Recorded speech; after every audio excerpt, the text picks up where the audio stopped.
There is a tension in the Bible, and that tension has to do with two essential questions. The first one is the question, what does it mean for God to be God?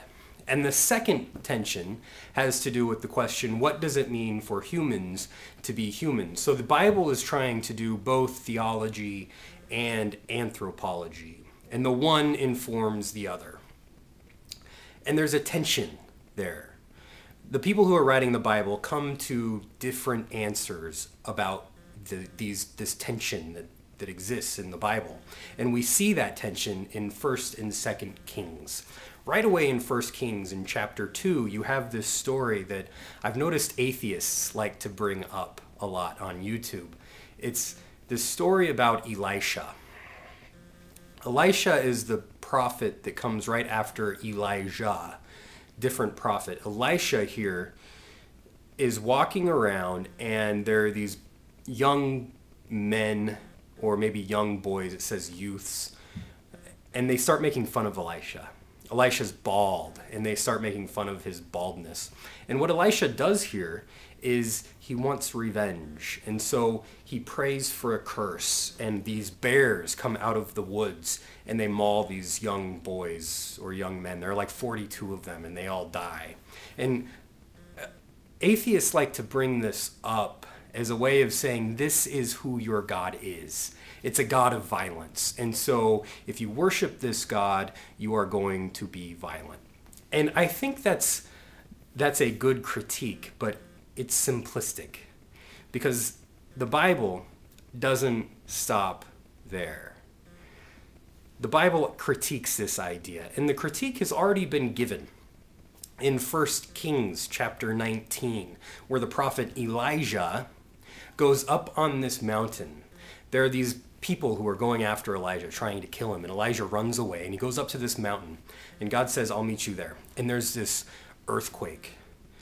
And Elijah says, no, God's not in the earthquake. And there's this great wind that breaks through the mountain. And Elijah says, God's not in that wind. And then there's this still small voice, this very small wind that passes through. And Elijah says, that's where God is. That's where God is. So what this is doing is critiquing Elisha's understanding of God, where Elisha thinks maybe God is in the earthquake. Maybe God is in this whirlwind, this big giant wind that breaks through and causes destruction. And so here come these bears. This is Elisha's idea, but the critique has already been given that God's not like that.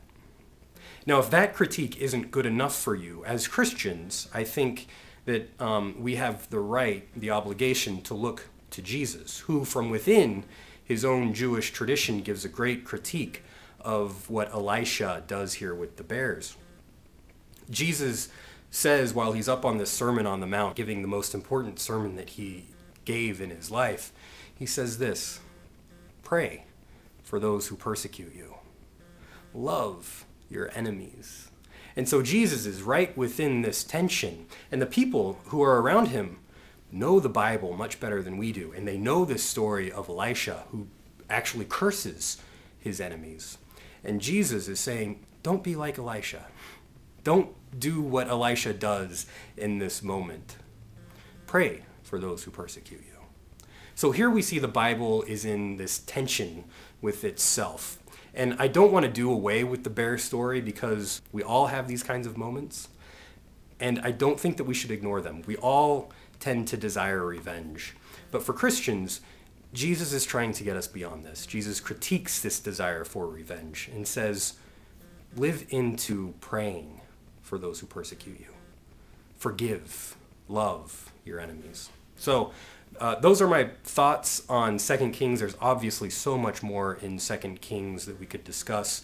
And yeah, maybe we'll do a review of that later. So thanks for your time, and let me know your thoughts. Bye.